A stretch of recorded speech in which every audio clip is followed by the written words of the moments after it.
Hello and welcome. Is the West dumping its substandard food on the developing world? The United States is the largest supplier of food aid, but critics say what it donates would never be given to its own hungry. Well, malnutrition can be linked to a number of causes: erratic rainfalls, failed harvests and soaring food prices. But what happens when the food meant to fill the gap has no nutritional value? Well, currently there are an estimated 195 million children suffering from malnutrition around the world, which means they aren't getting the basic nutrients required for their growth and development. 90% of these at-risk children live in sub-Saharan Africa and South Asia, but ironically these youngsters are better off than many because on average 2.6 million live under the age of 5 will die every year from diseases caused by malnutrition. Although malnutrition is a preventable and treatable condition, the problem's complicated by the politics surrounding food aid programs. International food donors mostly provide cereal-based fortified flours, and while these foods can relieve hunger, they don't meet the requirements of young, growing children. On top of that, critics point out that the biggest donor in aid, the US, will only buy its own grain. To bring these issues back into the spotlight, the international medical humanitarian organization, Médecins Sans Frontières, also known as Doctors Without Borders, has launched a new multimedia campaign titled Starved for Attention. So on today's show we ask, does Western food aid actually feed into the malnutrition problem? Join our conversation with your questions and comments. You can send an SMS or an email, and we also welcome your phone calls on the show. Joining me to discuss this topic is Stéphane Doyon, who heads the nutrition campaign for MSF, Médecins Sans Frontières. Stéphane spent years working as a logistics expert in countries such as Sierra Leone, Mozambique and Burundi. He was previously head of mission for Action Against Hunger in Africa, and he's joining us from Paris. And from Milan we have Jessica Dimmock, an award-winning photographer who worked with MSF in Burkina Faso as part of their Starved for Attention campaign. Jessica's work has appeared in numerous publications, including the New York Times Magazine, Fortune and Newsweek, among others. And here in the studio with me is David Prettyman, the Deputy Director for Sustainable Food and Agriculture Systems at International Relief and Development. He has experienced implementing food security programs in Indonesia, Cambodia, Sri Lanka and other countries, working for AmeriCares, Project Concern International and CARE. I welcome you all to the show. Jessica Dimmock in Milan, if I could start with you. Why is the issue of food quality or the quality of food aid not really that highlighted in the media? Why is it something that seems to go under the radar? Well, I think one of the issues with that is that the quality of the food relates to malnourishment as opposed to hunger. And hunger and malnutrition are not the same thing. It's quite possible that you could be in a situation where you're not physically hungry and there's something filling the hole, so to speak, but the nutritional requirements, especially for young and growing children, are not being met. So things like the proteins, the fats, the kind of nutrients and vitamins that are essential are not being met, and that kind of goes under the radar. Jessica, I'm going to get show our viewers an excerpt from your campaign video, Starved for Attention, where a woman in Burkina Faso talks about the choices that she faces. Autour de moi, mais il y a tout. Il y a poisson. Le poisson est dans les aliments du vitamine. Si je paye le poisson, ou bien je paye de la viande arrivée à la maison, si le corps de l'enfant est chaud, donc je n'aurai pas l'argent, j'en parlais payer les comprimés. S'il n'y a plus de manger et que ça reste un peu, je donne le reste à les enfants. Je peux faire une semaine même avant de continuer à manger. Jessica, in putting together the material for this campaign, from what you saw, how aware are the people in places like Burkina Faso, like this woman, aware of their predicament when it comes to making these kind of choices?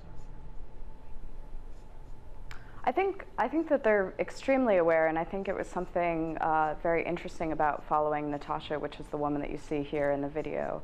You know, this is not a matter of education. She knows absolutely the types of foods that are essential for her children. She goes to the market, she's able to say, you know, fish has vitamins and these things are good and these things will help my kids grow.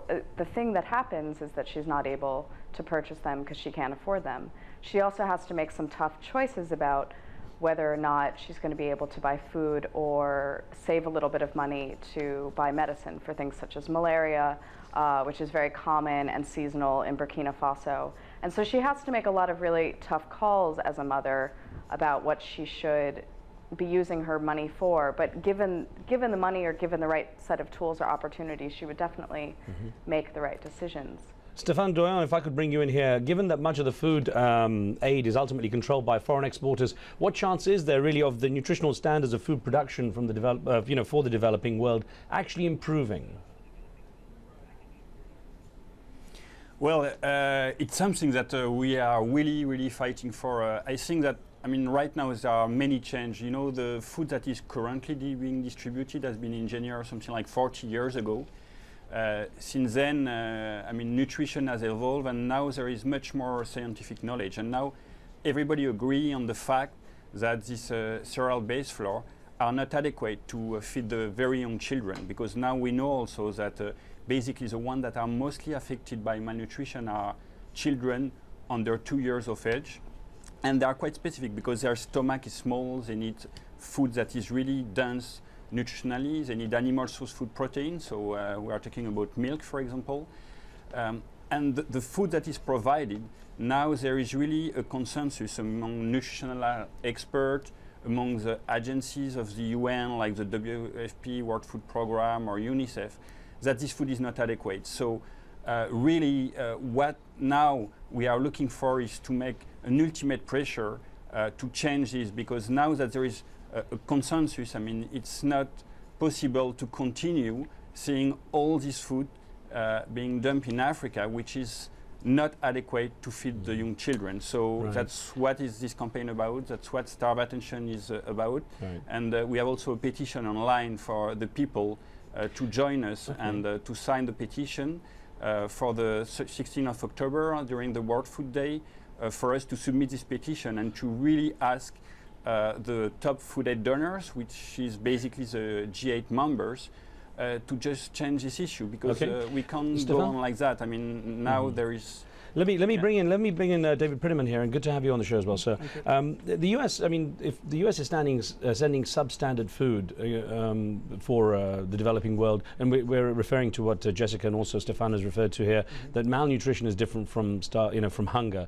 There's an ethical problem if the food that's going out is something that would be sort of rejected within the U.S., isn't it? Well, none of the food that's going out would have been rejected in the U.S. I think what we're seeing is a new look at what is the composition of the food aid that we're going to provide. And the donor organizations in the U.S., the USAID and U.S.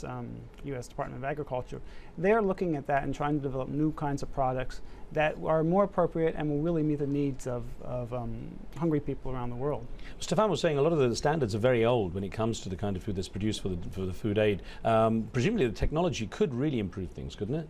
Yes, new technology can improve things. I think also we need to look at new products. I know USDA has a request for ideas from food producers in the U.S. to produce new products, and they're providing funding so that those new products can be tested in situations such as Burkina Faso.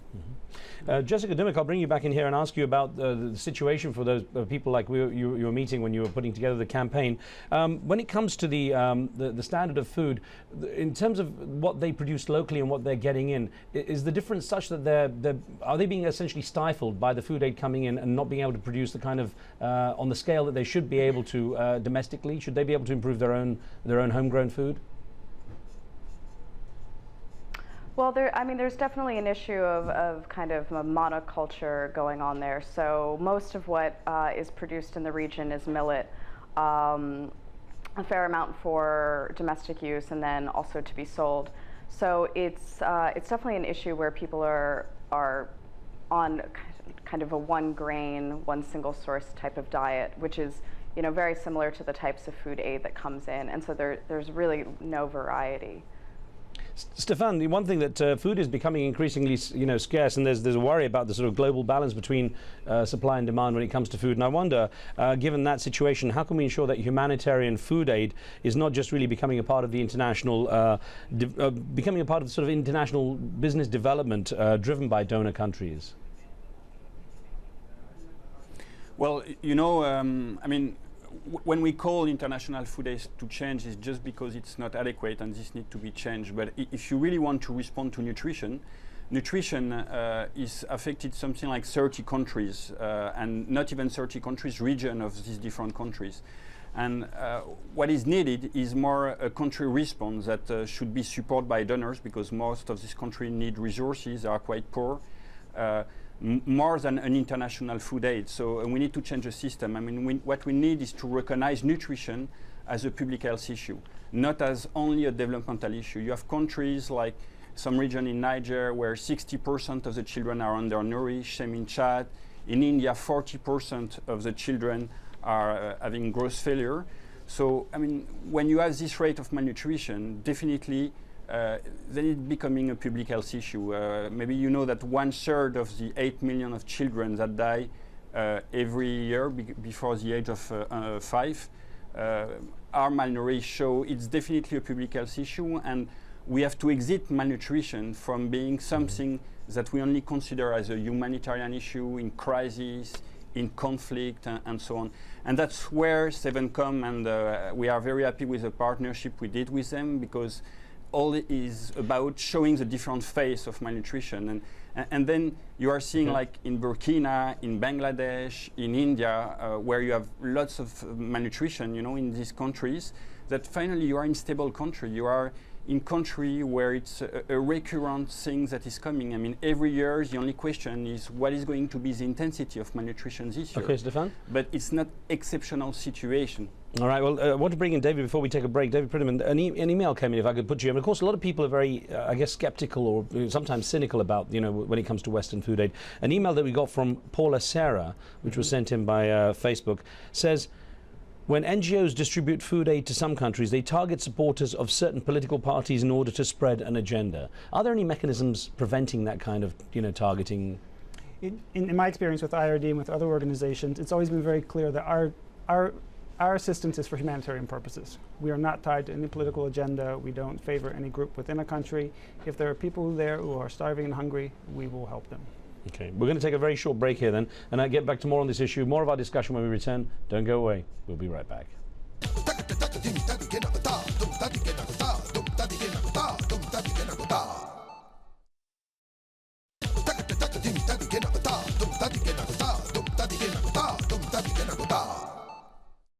This is what you get. This is your WIC folder. When you first have a baby, they buy formula, they buy baby food, they buy baby juice. So you get 3 checks a month. This one is valid for $6 WIC allowable fruits and vegetables. I get what's on the checks. I get juice, vegetables, milk, eggs, the main things that you need for a healthy body to grow. Welcome back. Food aid from Western countries is seen as essential for developing world nations facing a hunger crisis through natural disasters and conflict. But could that aid be making the situation worse? We're exploring the politics and consequences of the humanitarian aid system. In Paris, we have Médecins Sans Frontières head nutritionist Stéphane Doyon. And in Milan, we're joined by photographer Jessica Dimmock, who collaborated with MSF in its Starved for Attention campaign, which you saw part of there, highlighting the problem of malnutrition among children. With me in the studio is David Prettyman for Sustainable Food and Agriculture Systems at International Relief and Development. And Jessica, there we were showing mothers in the US showing the kind of food that they get in support for their children. We had an email that again illustrates some of the skepticism there is internationally about the food aid system. Abdullah Rashid wrote in saying, food is a weapon of political attrition used by Western powers against recipient nations. It will never stop as long as the West is in power. Isn't part of the problem trying to break some of the perceptions that exist also in the developing world to what's being sent to them from the developed world? Part of the problems being breaking the perception. Well, I certainly think that there's an issue of stereotypes that needs to be battled, and part of what this campaign did, I think, was address those. I mean, people know what hungry children in Africa look like. What they don't know is some of the nuances, some of the particular situations in which people are malnourished and people have family members and children that are malnourished. So kind of going into the experience of certain people, this mother, for example, is, I think, a way of getting away from certain stereotypes.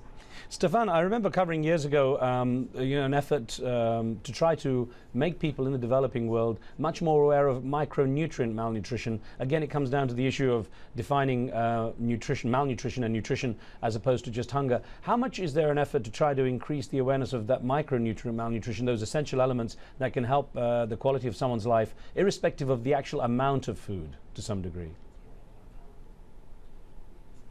Well, I think, you know, as we were saying at the beginning, hunger and nutrition we think as the same issue, and more we are knowing that finally the food is really at the center of it. I mean, it's really about quality of food where all the macro and micronutrients are essential. So, I mean, definitely what is needed is for the people that can't have access to this type of food, they should have access in any form. So you see the Mexico program, for example, which is one program that has been covered by the Agency 7, where globally the population that are affected by malnutrition are the ones that really have a difficult access to all these micro and nutrient and to I mean, animal source food. So they are then provided by the system this type of food as those in the WIC program. So definitely it's a question of access to the right food, and I mean the solution is if someone doesn't have access to the right food, or you give it this food, or I mean, he probably will be malnourished. Right. David Fridman, of course, there's the issue of the hotspots of hunger too as well. We traditionally think of Africa, of course, it's almost stereotyped that it's the place where most of the aid would have to go. But I guess the hotspots really do vary, and access to all those places is also something can be a factor. Yes, it can be a problem. Right now, one of the hotspots are mostly in Africa. I mean, we're seeing in Niger, there's a very serious problem now, and also in Somalia and Ethiopia. And organizations such as IOD work in these areas already. Therefore, we can have quick access and make quick responses. We've got a caller on the line from Washington, D.C. Sarah's on the line, I think. Sarah, go ahead, please. My question is, my recollection is most of the food aids come from the Western countries assisting the farmers. Why not use the indigenous farmers that are producing the food to feed the hungry? And if there is a shortage, bring in some more. David, that's an interesting question developing, and I think that's part of the program as well, isn't it? That's one of the major activities in all food aid programs. I think that one of the misperceptions is it's just feeding. It's just you bring in food and you feed people. There's much more to food aid programs than that, and one of the main activities that the U.S. government supports is agricultural development. It includes things like providing seeds, teaching farmers how to grow, working on irrigation systems, working on marketing, storage, all the aspects of what we call the value chain. And so it's important to look at the whole value chain in terms of food production. Right. Jessica Dimmock, I know one of the concerns is that the U.S. Farm Bill requires that food aid money be spent on food grown in the U.S. And that the NGOs contracting with USAID are not able to use a lot of the food that's produced in local factories and that are already there in the developing world. Now, I wonder to what degree does that create an increased dependence on food aid and prevent those local economies from growing the way they should? I mean, absolutely, absolutely. If there's not kind of, I mean, one of the things that we're seeing, one of the things you see in Burkina Faso is that there's really a systematic crisis. It's not a matter of this woman, you know, not knowing what to feed her child or even not being educated enough. I mean, she speaks French. She's, you know, she knows how to make the right choices. There's a systematic crisis going on there where the land around her, the availability in the market. I mean, there were some fish and things like that, but a lot of the other availability is pretty limited. So there's a systematic problem there where the diversity that's necessary is not being enforced. David, how do you regard that, the issue of the U.S. Farm Bill and the dependence on the food coming from the U.S.? I think that has been an issue for quite some time, and I think both USAID and USDA are making attempts to look at local purchase, local procurement of food aid. They want to go carefully because it would represent a major shift in the way that they do business, and you know, they have some opportunities for NGOs to do what we call local procurement, and we're working on one of those programs now, and I think this will point to a new way of doing food aid better in the future. Stefan, a lot of in-kind food aid is still distributed to governments in the developing world, and are there mechanisms in place to ensure that that international food aid actually reaches the population that's in need? Well, you know, just also to respond to the former question, what you have to know is that now, for example, USAID is one of the unique donors that still ties food aid to the fact that the food needs to be grown in the United States. For European Union, for Canada, for Australia, for some share, they provide cash, so the food can be purchased locally. So then you can do both the stimulation of agriculture and then food aid. And really, it needs to change, for example, in the US on this aspect, because it's a more intelligent way of doing things. It's also less costly. There was a report, from an agency in the US estimating that there is 600 million of US dollars that are wasted through shipping cost rather than purchasing locally. So, I mean, definitely it's something that needs to change for a more effective way of doing things. I mean, both the question of the quality and the way that the food is procured. Okay, and maybe Jessica, I could put this to you then. Is with a lot of, as I was saying to Stefan, a lot of food going in, directly in kind to governments. What mechanism is there in place to make sure that the food isn't basically whisked off, that there is a proper distribution to those in need? Just a quick thought on that. That's probably better answered by Stefano, actually. Okay, well, I can perhaps David, I could put that to you just on what's done to ensure that the food is equally, equitably distributed. Mm-hmm. Well, in all of our programs, we have field monitoring staff.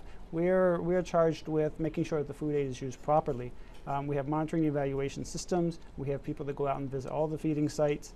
We have records of where all the food which is being distributed is going to, and we can document where it's pretty heavily documented. It's very heavily documented. Sometimes the documentation seems a bit onerous, but we realize it's important so that we can guarantee that it is going to the beneficiaries. Well, listen, we're out of time there. I want to thank you, Stefan, Jessica, and David. Thank you very much for being part of the debate. And thank you for being with us too, of course. Remember, you can follow this show on Facebook and see what we're up to there. You can give us feedback on topics. You can even post your questions and comments for our viewers, for our shows. On the next show, Egypt's relationship with Gaza. The growing humanitarian disaster there has put the Egyptian leadership in a difficult political position, with President Mubarak saying that Israel is attempting to escape responsibility for the crisis. What should Egypt be doing to help those in Gaza? You can send us questions and thoughts for that too. Remember, you can tune in. And from me and the team, until then, goodbye.